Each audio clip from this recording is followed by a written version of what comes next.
Good morning! So I promised I would show you guys my Zoom tricks, and unfortunately, since they're on the computer, it's going to be easier if I do it with my phone, so you might kind of see my camera going a little bit all over the place, but bear with me, and if you have any questions, come find me. So before we start, first things first, most important, have a clean background. Doesn't matter what color it is, but if you have a bunch of stuff like my letters up here at the top or signs or anything, it will mess with the background that we're going to be working with a little bit. But other than that, the only other thing you're going to need is some like prop. Something that is all one color, no patterns, nothing crazy, that's kind of a smaller size because you're going to be using it on your screen. So first, you will see double of me sometimes because you will see me in Zoom. But first things first, I'm going to show you guys do a snipping. So first, you're going to go down on your toolbar and find whatever your home button is. I have Windows, so mine's a window. And then you're going to type. So it's called Snipping Tool, so you can search. You can scroll around for it, or you can just type the letters in. And when it pops up, you'll see this little thing pop up. You want to go to New. And then you want to make sure when you take your picture that you leave space on the sides. So this is just like an antonym page that I have. So you could do this with any like work you have at school. Once you're done, you're going to go up here to File, Save As,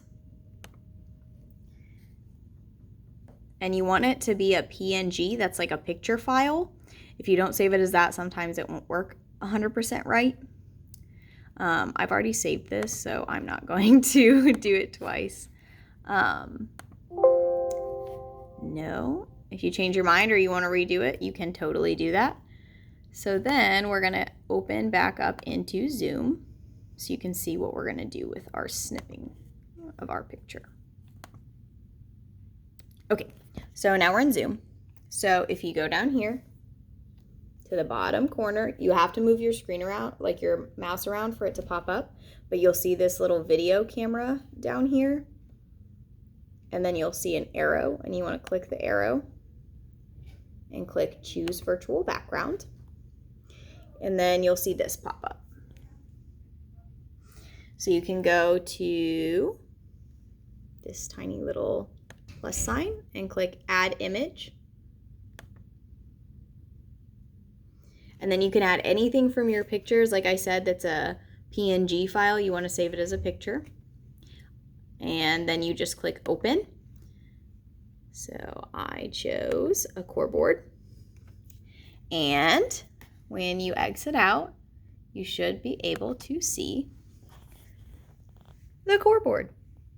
And the fun thing about it is basically it's a green screen behind you, so you can be pointing, "Good job, woohoo!" or "Let's go!" And you can move around with it, which will be really fun for your students. But like you can see over here in the corner, I did this purposely, you can see my papers for my board. So if you don't have that clean background, then you're going to see that in your background, which can be kind of distracting. So another fun tip, this is where you're going to need that little file folder or piece of paper or whatever it is you chose to do. Just remember, clean color that is not the same color as your background. So I can't do white because my background is white. So down here at the bottom, you'll see manually pick the color of the background if the detected color is not accurate. So I'm going to go down and click this little box, and then you see this little cross pop up. So I have my file folder, and what I'm going to do is click on the file folder and come out. So now I have no background unless I move my file folder around. How cool is that? You could do it with a magnifying glass. You can do it with whatever you want, but you could say, oh, I like how you did that. Or your turn.